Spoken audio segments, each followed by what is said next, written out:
నమస్తే, welcome to victory media news కి స్వాగతం. బులెటిన్ల ముందుగా హెడ్లైన్స్ చూద్దాం. కారులో అక్రమంగా నాటుసారా తరలిస్తున్న 2 వ్యక్తులను అరెస్ట్ చేసిన ఎక్సైజ్ పోలీసులు. వైసీపీ కార్యాలయంలో వైసీపీ వార్డు అధ్యక్షుడు భూపతిరాజు శ్రీనివాస్ ఆధ్వర్యంలో ముఖ్య నాయకులు కార్యకర్తల సమావేశం. కారులో అక్రమంగా 15 క్యాన్లతో అక్రమంగా 300 లీటర్ల నాటుసారా తరలిస్తున్నారన్న ముందస్తు సమాచారం కురుపం ఎక్సైజ్ పోలీసులకు అండదండతో రవాడ వట్టిగడ్డ రిజర్వాయర్ సమీపంలో నాటుసారా తరలిస్తున్న 2 వ్యక్తులను అరెస్ట్ చేసినట్లు సీఐ శ్రీనివాసరావు తెలిపారు. నాటుసారా తరలించడానికి సహకరించిన మిగతా 3పై కూడా దర్యాప్తు నిర్వహించి అరెస్ట్ చేస్తామన్నారు. కారణం కూడా సీజ్ చేసినప్పుడు సీఐ తెలిపారు. కార్యక్రమంలో ఎస్ఐ రాజశేఖర్ బాబు సిబ్బంది పాల్గొన్నారు.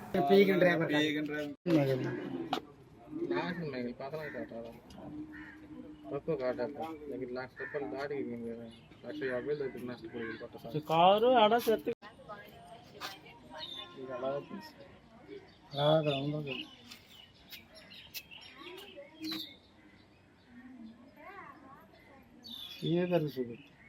రాబడినటువంటి విశ్వసనీయ సమాచారం మేరకు కారులో నాటుసారా అక్రమంగా రవాణా అవుతున్నటువంటి సమాచారం మేరకు 2 మధ్యవర్తుల సహాయంతో అక్కడ ఈ ఒట్టిగడ్డ రిజర్వాయర్ బట్టిగడ్డ దగ్గర మేము రూట్ వాచ్ చేస్తుంటే AP 35AD5708 అటువంటి ఒక టాటా ఇండిగో కారులోని 15 క్యాన్లో ఉన్నటువంటి 300 లీటర్ల నాటుసారాయాన్ని తరలిస్తుండగా 2 ముద్దాయిలు పట్టుకున్నాము. వాళ్ళు వడ్డాది సురేష్ చిన్నమంగళాపురం పాలకొండ డ్రైవర్ అతను, అదేవిధంగా చిన్నమేరంకి సంబంధించినటువంటి బొత్స అనిల్ కూడా మేము అరెస్ట్ చేయడం జరిగింది.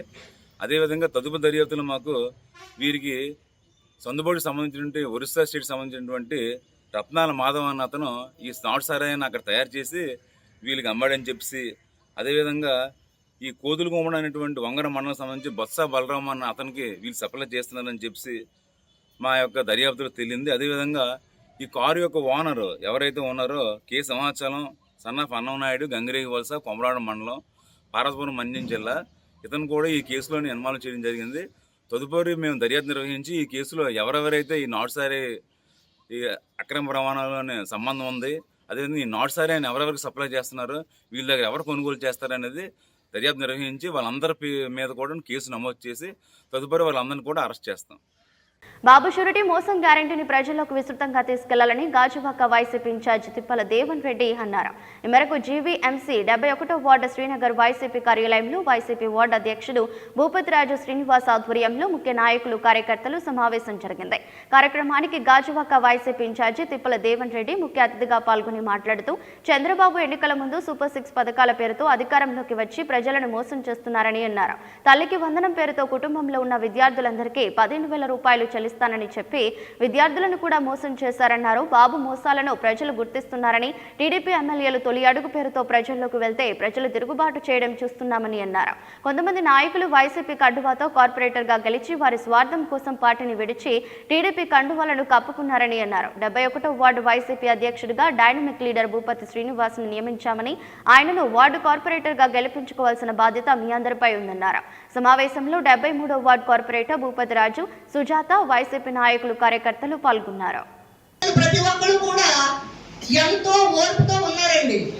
ఆ ఓర్పునంతటిని కూడా మనం జరగబోయే మన యొక్క పరిపాలన వ్యక్తి, కష్టసుఖాలు తెలిసిన వ్యక్తి, అటువంటి రాజుగారికి మనందరం చేయూతగా ఉండి ఆయన్ని ముందుకు నడిపించుకుని మనం ఒక ఉన్నతమైనటువంటి మన సభాధ్యక్షుల వారికి మరొకసారి ధన్యవాదాలు తెలియజేసుకుంటూ సెలవు తీసుకుంటున్నాను. భూపతిరాజు శ్రీనివాసరావు గారు బావగారు ఆయనకి ఏం చేయాలో అర్థం అవ్వట్లేదు. ఇక జగన్మోహన్ రెడ్డి గారు ప్రజల్లోకి వస్తుంటే చూసి వారలేక జగన్మోహన్ రెడ్డి కారు దిగలేదని చెప్పేసి మొన్నటి వరకు ప్రచారం ముగిస్తే బాగుంటుంది కోరుకుంటే ఇప్పుడు నడింపు సత్యనారాయణ మాట కూర్చోండి ఒక్క నిమిషం. 71వ వార్డు వైఎస్ఆర్ కాంగ్రెస్ పార్టీ సమావేశం ఏర్పాటు చేయడం దాని కారణాలు మరి రాష్ట్ర సోదరి వాళ్ళందరికీ లేనిపోయినవన్నీ కూడా చెప్పి మరించి కొంత ఈ లేనిపోయిన హామీలు కొంత ఇటువంటి గర్భం నాగేశ్వర గారు సీనియర్ వైఎస్ కాంగ్రెస్ పార్టీ నాయకులు ఆయన మనసులో కూర్చున్నాం.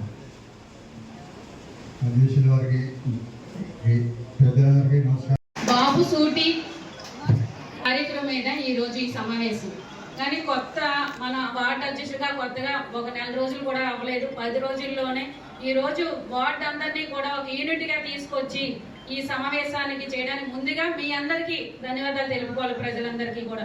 ఎందుకంటే 71వ వార్డు అనేసరికి ఓపెన్ వైసీపీ నుంచి రామారావు అన్నయ్యని గెలిపించుకున్నాక మనకేమీ చేయలేదు, మాటకి అందుబాటులో లేరు అన్నది ప్రతి ఒక్క మనసుల్లో కూడా ఉండిపోయింది. కానీ దాని నుంచి బాధ నుంచి 10 రోజుల్లోనే కోలుకొని రాజు గారికి ఇవ్వగానే ఈ రోజు మీరు అందరూ సహకరించినందుకు వార్డు తరపు నుంచి వార్డు పెద్దలందరికీ కూడా, పెద్ద లీడర్లందరూ కూడా స్టేజ్ మీదే ఉన్నారు. పేరు పేరున కూడా వైసీపీ కుటుంబం అంటే అందరికీ ధన్యవాదాలు తెలుపుకుంటున్నాను. ఈ రోజు ముఖ్య అతిథిగా మన దేవన్ రెడ్డి గారు, అలాగా 64వ వార్డు అధ్యక్షులు ఆయన కూడా ధర్మాన శ్రీని గారు, అలా మీడియా మిత్రులకి అందరికీ కూడా ధన్యవాదాలు తెలుపుకుంటున్నాను. సమావేశం ఏంటంటే బాబు సూటి బాబు మోసం అనే కార్యక్రమం ఏంటంటే మనం మోసపోయామని అన్న సంగతి మనందరికీ ప్రజలందరికీ తెలిసింది. ఈ రోజు అమ్మఒడి కార్యక్రమంలోని తల్లి వందనం అనేది పేరు మార్చి ఈ రోజు 15,000 అని చెప్పేసి బాబు గారు ఆ రోజు హామీలు ఇచ్చారు మనకి. బాబు గారు 15,000 ఇచ్చి ఇప్పుడు 13,000. ఆ 13,000 కూడా ఒక ఇంటికి కూడా చేరట్లేదు, ఒక ఇంట్లో ఇద్దరికి ఉంటే ఒకరు కూడా రావట్లేదు. ఇంకోటి ఏంటంటే కూటమి గవర్నమెంట్ ఈ రోజు ఉమ్మడిది మొత్తం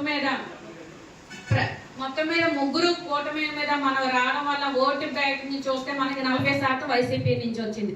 వాళ్ళకి ఇంక 60, 3 పార్టీలు కలిస్తేనే 60 వచ్చింది. ఈ లెక్కని ఎంత మోసం జరిగి ఈ రోజు సీఎం గారు ఎదిగారు అన్నది మీరు అందరూ ప్రజలందరూ తెలుసుకోవాలి. ఎందుకని అందరికీ తెలిసిన విషయమే ఎంత మోసపోయాం అన్నది. ఉచితం బస్సు ఫ్రీ అన్నారు, ఎందుకే గ్యాస్ సిలిండర్లు 3 అన్నారు, కానీ సంవత్సరానికి 1 వచ్చింది. ఆ 1 కూడా ప్రతి ఒక్కరు కూడా నియోజకవర్గంలో, మన నియోజకవర్గం చూసుకుంటే 10 మందికి కూడా రాలేదు. నా వార్డులో 2-3 వచ్చింది. అలా అమ్మఒడి కార్యక్రమాన్ని చూస్తే స్కూల్ ప్రోగ్రామ్స్ 2 వార్డుల్లో ఉన్నాయి. నా వార్డులో 2 స్కూళ్ళు ఉన్నాయి, నడుపుర స్కూల్ కూడా వెళ్ళాను. ఈ రోజు చూస్తే తల్లి వందనం కార్యక్రమంలోని నా వార్డులో చూస్తే గవర్నమెంట్ స్కూల్లో చదువుకున్న పిల్లలు, ప్రైవేట్ స్కూల్ సంగతి పక్కన పెట్టినా సరే గవర్నమెంట్ స్కూల్ అనేసరికి పూర్ ఫ్యామిలీ లేని వాళ్ళే ఆ స్కూల్కి వెళ్తారు. కాబట్టి ఎంతో జగనన్న గారు ఆశగా ఈ రోజు 15,000 అకౌంట్లో వచ్చేసరికి ఆయన గుర్తుగా గోల్డ్ ఏదో కొనుక్కునేవారు గుర్తుగాని. అలాంటిది ఈ రోజు మాకు రాలేదమ్మా, మీటింగ్ మీరు వచ్చారు కాబట్టి మా బాధ మేము చెప్పుకుంటాం చెప్పి వాళ్ళు చెప్పడం చాలా బాధాకర విషయం. ఎందుకంటే 13,000 అన్నదైనా ఇయ్యాలి కదా, 15,000 నుంచి 13,000 అన్నారు. 13,000 నుంచి కూడా రూపాయి అయిపోతే ఆ ప్రజలు తల్లిదండ్రులు ఎంత బాధపడతారు. ఎందుకని వాళ్ళు ఇస్తారు, మనం చదివిస్తామని కాదు, కానీ ఆశ పెట్టి ఈ రోజు మోసం చేశారు. కాబట్టి చంద్రబాబు నాయుడు గారికి అందరూ కూడా రాష్ట్రం అంతా కూడా మోసపోయాం. కాబట్టి ఆయన ఎన్నో హామీలు చెప్పారు, 6 గ్యారంటీ, సూపర్ 6 అని చెప్పారు. ఎందుకు ఎన్నో 6లు అన్ని అయిపోయి జాబ్ వస్తే జాబ్ వస్తుంది అన్నారు. ఈ రోజు వాలంటీర్ సంస్థను కూడా జగనన్న గారు మనకి తీసుకొచ్చారు. అప్పుడు 2019లో తీసుకొచ్చినప్పుడు ఈ రోజు ఎక్కడా కూడా మనకి వైసీపీ గవర్నమెంట్ రూపాయి లంచం లేకుండా ఒక ఆధార్ కార్డు పెట్టాలన్నా, ఒక రేషన్ కార్డు పెట్టాలన్నా, ఒక పథకం రావాలన్నా సరే కార్పొరేటర్ల దగ్గర నుంచి కింద స్థాయి వరకు కూడా ఎక్కడ రూపాయి కలసం లేకుండా నేరుగా బటన్ నొక్కేసరికి మీ అకౌంట్ లోకి వెళ్ళిపోయింది. అలాంటి గవర్నమెంట్ మనం పక్కన పెట్టేసి ఈ రోజు సూపర్ 6 అన్ని హామీలు ఇచ్చేసరికి ఈ రోజు మనం గెలిపించుకొని చంద్రబాబు నాయుడు గారిని గెలిపించుకున్నాం. మన అందరం గెలిపించుకున్నాం. ఎందుకు గెలిపించుకొని ఈ రోజు మోసం ఏంటన్నది మనం తెలుసుకున్నాం. మనకు అలవాటే ఆచరణ కానీ అమలు కానీ హామీలు ఎన్నో ఇచ్చి మరి చంద్రబాబు నాయుడు గారు అనేకమైనటువంటి మాయమాటలు చెప్పి మరి అధికారంలో రావడం జరిగింది. మరి అధికారంలో వచ్చిన తర్వాత ఈ రాష్ట్రంలో ఏం జరుగుతుందో మీకు తెలుసు. ఎక్కడ చూసినా అరెస్టులు, కేసులు, మర్డర్లు, ఇవే తప్ప ఈ రాష్ట్రంలో ఇంకేమీ జరిగే పరిస్థితి కనపడడం లేదు. అలా అని చెప్పేసి జగన్మోహన్ రెడ్డి గారు ఎక్కడైనా అన్యాయం జరిగితే మరి ఆ పర్యటనకి వెళ్తూ ఉంటే మరి అక్కడ ఆ యొక్క జనాలు తండోపుతుండగా వేలాది మందిగా జనాలు వస్తూ ఉంటే మరి కూటమి ప్రభుత్వం మరి చూడలేక అక్కడ ఉన్న కార్యకర్తల మీద, ప్రజల మీద, మన అమాయక ప్రజల మీద కూడా మరి అనేకమైన కేసులు పెట్టడం జరుగుతూ ఉంది. ఈ పరిస్థితుల్లో మన అందరూ కూడా ఐకమత్యంగా వైఎస్ఆర్ కాంగ్రెస్ పార్టీ నాయకులు, కార్యకర్తలు అందరూ కూడా ఐకమత్యంగా ఉంటూ ఈ కూటమి ప్రభుత్వం చేసినటువంటి అన్యాయాలు కానీ, అరాచకాలు కానీ, అక్రమాలను కానీ మనందరూ కూడా ఎదుర్కోవాల్సిన అవసరం ఉంది. మరి మన గాజువాక ప్రాంతంలో మరి మీకు తెలుసు, మరి తిప్పల నాగిరెడ్డి గారిని మనందరూ కూడా మరి అత్యధిక మెజార్టీతో మరి అది శాసనసభగా గెలిపించుకున్నాం. మరి ఆయన నాయకత్వంలో గాజువాక ప్రాంతంలో ఎక్కడ అంతకుముందు ఎక్కడ జరిగినటువంటి విధంగా మరి వాటిల్లో అభివృద్ధి కార్యక్రమాలు కోట్లాది రూపాయలతో మనం అభివృద్ధి కార్యక్రమం చేసుకున్నాం. మరి ఇప్పుడు పరిస్థితి చూస్తుంటే ఎక్కడ అభివృద్ధి కనపడడం లేదు. ఎక్కడా కూడా మొత్తం అంతా కూడా అమరావతిలోనే మొత్తం ఉన్నటువంటి డబ్బు అంతా కూడా వెచ్చించి మిగతా అంతా కూడా ఉత్తరాంధ్ర మన ఉత్తరాంధ్ర తాలూకా ప్రజలని ఒక పట్టించుకోవాలని పరిస్థితి మనం చూస్తూ ఉన్నాం. అందుకే ఈ ఉత్తరాంధ్ర ప్రజల యొక్క మన యొక్క ఉనికిని చాలాల్సిన అవసరం ఉంది. ఈ ప్రభుత్వం మీద మనం పోరాడాల్సిన అవసరం ఉంది. రానున్న రోజుల్లో మనందరూ ఐకమత్యంగా మనం ముందుగా ఏదైనా కార్యక్రమం చేయాలంటే గ్రామం వార్డు, మన గ్రామం నుంచి కానీ వార్డు నుంచి కానీ మనం అందరూ బలోపేతంగా ఉంటే రానున్న రోజుల్లో కార్పొరేషన్ ఎన్నికలు కానీ అసెంబ్లీ ఎన్నికలు కానీ వచ్చినప్పుడు తప్పకుండా వారికి ముందు చెప్పి మనం అందరూ కూడా మన ఆదేశాల మేరకు మనకు గెలిపించుకోవాల్సిన అవసరం ఉంది. మరి మీకు తెలుసు పర్వతని నాగిరెడ్డి గారు ధర్మల శ్రీనివాసరెడ్డి గారిని వారి నాన్నగారు వెనుకతల గత 20 సంవత్సరాలు పెట్టి కూడా మరి బ్యాక్ బోన్ గా ఉంటూ రాజకీయాల్లో మరి చురుగ్గా మరి పాత్ర పోషిస్తూ మన అనేకమైన కార్యక్రమాలు వారు చేసుకుంటూ వస్తూ ఉన్నారు.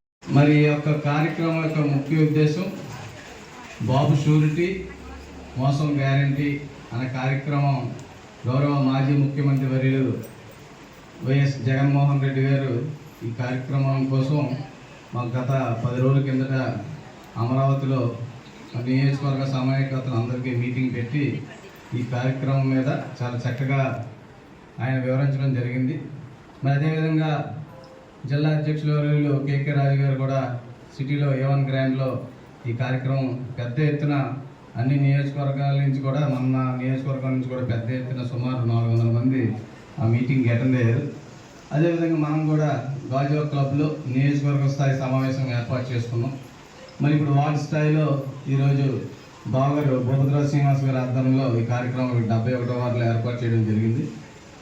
మరి మీ అందరికీ తెలుసు ఈ యొక్క కార్యక్రమం ముఖ్య ఉద్దేశం ఏంటంటే రీకాలింగ్ చంద్రబాబుస్ మేనిఫెస్టో. అంటే ఏదైతే చంద్రబాబు నాయుడు గారు ఎలక్షన్లో ఆయన పవన్ కళ్యాణ్ గారు ఇచ్చిన మేనిఫెస్టో మరి మనందరికీ తెలుసు సూపర్ 6 సూపర్ 7 హామీలు ఇవ్వడం జరిగింది. అందులో ఒకటి ఏంటంటే మనం ఈ ప్రోగ్రామ్ ఇంటింటికి వెళ్ళినప్పుడు కంపల్సరీగా చాలా స్ట్రిక్ట్గా ఈ యొక్క ప్రోగ్రామ్ సిన్సియర్గా చేయమని చెప్పడం జరిగింది. ఈ నియోజకవర్గంలో మాజీ శాసనసభ్యులు వర్యులు తిప్పల నాగిరెడ్డి గారి ఆధ్వర్యంలో మరి ప్రతి ప్రోగ్రాం కూడా విన్నారు. ఏదైతే జగన్ గారు చెప్పారో అవన్నీ చాలా సిన్సియర్గా చేసాం. ఎక్కడ కూడా ఏదో తూతూ మంత్రంగా ఎక్కడ చేయలేదు. ప్రతి కార్యక్రమం కూడా సిన్సియర్గా చేసాం. మన నాయకులందరూ కూడా చాలా సిన్సియర్గా పాల్గొనడం కూడా జరిగింది. అదేవిధంగా ఈ కార్యక్రమం కూడా మరి మనకున్నది ఈ యొక్క సరౌండింగ్లో ఒక 25 గ్రామాలు ఎన్నో ఉంటాయి ఊర్లన్నీ కలిపి రోజుకి ఒక ఊరు అలాగా ఇంచుమించు ఒక 25 days 30 daysలో ఈ ప్రోగ్రామ్ని మీరు డోర్ టు డోర్ వెళ్ళి మనం ఏం చేయాలంటే సింపుల్గా చెప్తాను.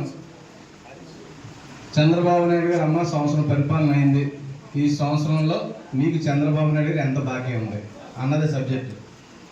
ఈ బాకీ ఏ విధంగా అంటే ఇప్పుడు మనం చెప్పారు తల్లికి వందనం కింద సంవత్సరం ఎగ్గొట్టాడు. తల్లికి వందనం ఒకరుంటే 15,000, ఇద్దరుంటే 30,000, ముగ్గురుంటే 45,000. అంటే కింద సంవత్సరం 45,000 బాకీ ఉంది. ఈ సంవత్సరం ఎంతమందికి ఎగ్గొట్టాడు అన్నది అది కూడా వాళ్ళు చెప్తే అది కూడా యాడ్ అవుతుంది వాళ్ళ దాంట్లో. మనందరికీ తెలుసు కరెక్ట్గా చూశాడు. ఈ యొక్క సమ్మర్ టైంలో ఎలక్ట్రికల్ బిల్ ఎక్కువ వస్తుంది కదా, మన ఫ్యాన్లో ఎక్కువ వేస్తాం ఇంట్లో పాపం.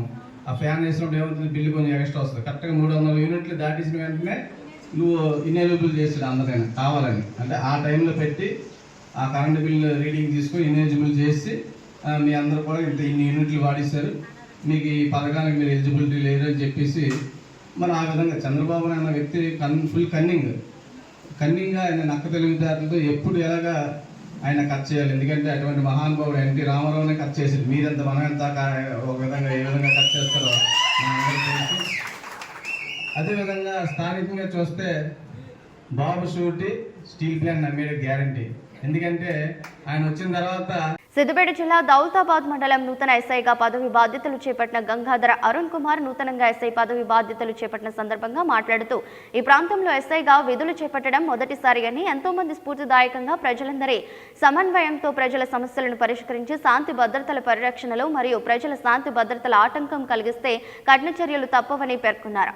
అదేవిధంగా ప్రతి ఒక్క వాహనదారుడు హెల్మెట్ లైసెన్స్ అన్ని ఒరిజినల్తో ఉండాలని అన్నారు. లేని పక్షాన వాహనాలను సీజ్ చేస్తామని తెలిపారు. రోడ్లపై ట్రాక్టర్లు కేజీబీలతో నడిపితే చట్టపరమైన చర్యలు తీసుకుని బండి సీజ్ చేస్తామని సూచించారు. పిల్లలు డ్రగ్స్ అవగాహన కార్యక్రమాలు చేపడతామని అన్నారు. మరియు విద్యార్థులందరూ డ్రగ్స్ బానిసత్వానికి దూరంగా ఉండాలని, వాట్సాప్లో మెసేజ్లు వాటి పరంగా వాటి దూరంగా ఉండాలని ఆయన అన్నారు. సమాజంలో అందరూ మంచి చేయాలనే ఉద్దేశంతోనే అందరూ సహకరించాలని ఆయన సూచించారు. నా పేరు అరుణ్ కుమార్.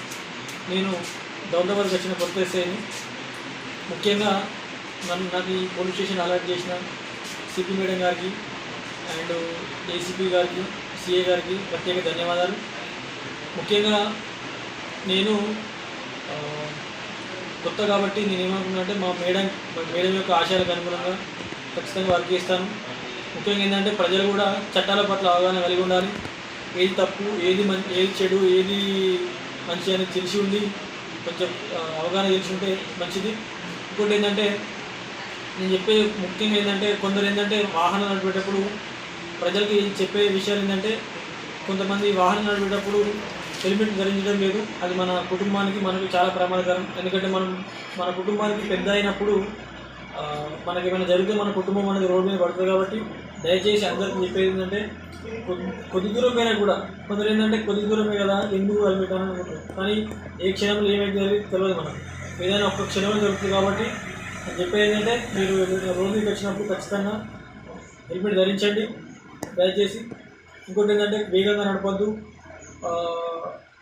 మద్యం తాగి కూడా డ్రైవ్ చేస్తున్నారు. అటువంటి వాళ్ళకి మన వాళ్ళు పట్టుకుంటున్నారు, ఫైన్ చేస్తున్నారు. ఫైన్ వేయడం అనేది మన ఇంపార్టెన్స్ కాదు. ఖచ్చితంగా ప్రజల్లో చైతన్యం చేయడం మన ఉద్దేశం. అది ఇంకోటి ఏంటంటే అతివేగంగా కానీ అప్రమత్తంగా కానీ నెగ్లిజెన్స్గా కానీ వాహనాలు నడపద్దు దయచేసి. ఎందుకంటే మనకు కాకుండా అవతల వాళ్ళకు కూడా ప్రాబ్లం కల్పించే విధంగా మనం ప్రయాణం చేయడం అనేది చాలా తప్పది. ఇంకోటి ఏంటంటే స్పీడ్, కార్లో నడిపేటప్పుడు ఓవర్ స్పీడ్ కానీ లేదంటే కార్ నడిపేటప్పుడు సీట్ బెల్ట్ కానీ ధరించండి. ఇది ఒక విషయం. ఇంకా తర్వాత ఏంటంటే చెప్పేది ఈ ముఖ్యంగా డ్రగ్స్ అంటే గాంజాకు సంబంధించి యువతల ప్రతి తల్లిదండ్రులు చెప్పేది అంటే వాళ్ళ యొక్క పిల్లలు ఏం చేస్తున్నారు, పొద్దున్న లేచినప్పటి నుండి ఎప్పుడు వస్తున్నారు, ఎటు తిరుగుతున్నారు, ఏం చేస్తున్నారు అనేది కొద్దిగా కనిపెడుతూ ఉండాలి. ఎందుకంటే గాంజా అనేది మన యొక్క జీవితాన్ని నాశనం చేస్తుంది. అది ఒకసారి అలవాటు అయితే దాని నుంచి విముక్తి కావడం చాలా కష్టం. కాబట్టి ప్రతి ఒక్క పేరెంట్స్ వాళ్ళ తల్లిదండ్రుల పట్ల బాధ్యతగా కలిగి ఉండి వాళ్ళపై నిఘా ఉంచాలి. ఏమైనా ఇన్ఫర్మేషన్ ఉంటే మాకు చెప్పాలి. ఖచ్చితంగా మేము దాని మీద చర్య తీసుకుంటాం. ఇంకోటి ఏంటంటే ఈ గాంజా గురించి కానీ లేదంటే డ్రగ్స్ గురించి సంబంధించి కానీ ఏదైనా ఇన్ఫర్మేషన్ ఉంటే మాకు ఫోన్ చేసి ఇన్ఫర్మేషన్ ఇవ్వండి. మీ యొక్క పేరు ఎక్కడ కూడా మేము బయటికి రాని చాలా ఓపెన్గా ఉంచుతాం. దానివల్ల మీకు ఇబ్బంది ఏమి ఉండదు. ఇంకోటి ఏంటంటే ఈ సైబర్ క్రైమ్కి సంబంధించి మధ్యలో చాలా మంది డబ్బులు పోగొట్టుకుంటున్నారు. ఈ సైబర్ నేరగాళ్ళు కూడా మన ఒక అవసరాలు గుర్తించి వాటికి అనుగుణంగా వాళ్ళు సిచ్యువేషన్ క్రియేట్ చేసి డబ్బులు మన నుంచి లాగుతున్నారు. దయచేసి నేను చెప్పేది ఏంటంటే ప్రతి వ్యక్తికి ఏంటంటే ఎవరు కూడా మనకు డబ్బులు ఉత్తగా ఎవరు ఇయ్యరు. మనకు అంత ఈజీగా డబ్బులు ఎవరు ఇయ్యరు. ఇచ్చినా నమ్మద్దు, గుర్తుపెట్టుకోండి. ఎవరు దయచేసి అటువంటి మోసపూరిత ప్రకటనలు నమ్మద్దు. ప్రజలు అప్రమత్తంగా ఉండాలి. మీకు ఏమైనా అనుమానం వచ్చినప్పుడు మాకు కాల్ చేయండి, మేము ఖచ్చితంగా అందుబాటులో ఉంటాం. దయచేసి నేను చెప్పేది ఏంటంటే ఈ అనవసరమైన లింకులు కానీ ఏపీకే ఫైల్స్ లింకులు లేదంటే జాబ్ ఫ్రాడ్స్ అటువంటి అస్సలు నమ్మద్దు. ఏమన్నా మీకు అనిపిస్తే మాకు ఇన్ఫర్మేషన్ చేయండి. ఇన్ కేసు ఎవరైనా సైబర్ క్రైమ్కి లోనైనప్పుడు టెన్షన్ పడద్దు. తొందరనే వితిన్ 24 అవర్స్ లోపు మనం మోసాన్ని గమనించిన 24 గంటల లోపు మనం దానికి రెస్పాండ్ అయ్యి 1930 అనే ఒక నెంబర్ ఉంటుంది. 1930 ప్రజలు చెప్పేదంటే 1930 1930 నెంబర్కి ఫోన్ చేసి మనం సైబర్ క్రైమ్కు మనం గురైనప్పుడు వాళ్ళు కంప్లీట్ రేట్ చేస్తే ఆ డబ్బులు అనేది కోడ్లో ఉంటాయి. కోడ్లో ఉంటే మనం ఎఫ్ఐఆర్ కట్టి కోడ్ ద్వారా మనం దాన్ని రిలీజ్ చేసుకోవచ్చు. అది ఇంకోటి ఏంటంటే నైటు మద్యం తాగి 12 తర్వాత ఎవరైనా రోడ్ల మీద అనవసరం తింటే మాత్రం వాళ్ళ మీద ఖచ్చితంగా చర్యలు తీసుకుంటాం, కఠిన చర్యలు తీసుకుంటాం. ప్రజలు కూడా అన్నెసెసరీగా రాత్రి వేళల్లో బయటికి రావద్దు. అవసరం ఉంటే రండి, అది ఇష్యూ ఏం కాదు. కాకపోతే అనవసరంగా తిరగడం, న్యూసింగ్ చేసుకోవడం, తాగడం, అనవసరంగా బయట తిరగడం మాత్రం చేస్తే మాత్రం కఠిన చర్యలు ఉంటాయి. అర్ధరాత్రి వేళల్లో ఎవరు కూడా తిరగదు. దౌలతాబాద్ స్టేషన్ పరిధిలో గుర్తుపెట్టుకోండి. బులెటిన్ ముగించే ముందు హెడ్లైన్స్ మరోసారి. కారులో అక్రమంగా నాటుసారా తరలిస్తున్న 2 వ్యక్తులను అరెస్ట్ చేసిన ఎక్సైజ్ పోలీసులు. వైసీపీ కార్యాలయంలో వైసీపీ వార్డు అధ్యక్షుడు ఉపపెదరాజు శ్రీనివాస్ ఆధ్వర్యంలో ముఖ్య నాయకులు కార్యకర్తల సమావేశం. ఇది వాల్టి బులెటిన్. మరో బులెటిన్లో మళ్ళీ కలుద్దాం.